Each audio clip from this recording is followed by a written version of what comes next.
Good morning, everyone. This morning I just want to stop in. I'm on my way to a local funeral home to provide hair and makeup services for a client. And as you grow into your field of hair, nails, barbering, even skincare, someone may want their brows done.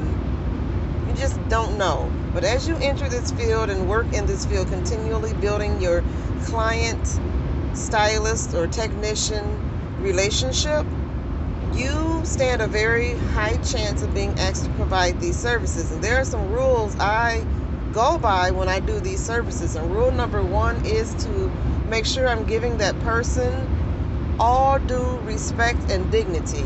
I do not look under any drapes that may be over the body or under any sheets or try to find out what really happened, what isn't someone telling. I'm going to see for myself. All that is out the door when I go into these places to provide these services. Rule number two I definitely follow is to never take anyone with me.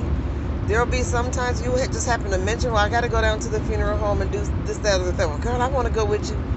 Never, never, ever. I think that is total disrespect. You could be providing services for someone who's never been seen without makeup, never been seen without extensions or a wig on, a gentleman who's never been seen without his beard being dyed in. You never, ever cross lines of decency when you're providing these services.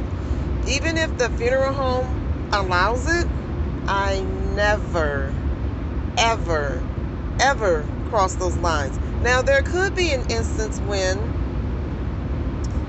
the family says, well, so-and-so will go down there with you. That's one thing. That's something different. That's totally different. But just take someone, I think that's crossing some lines that should never be crossed. And again, back on decency and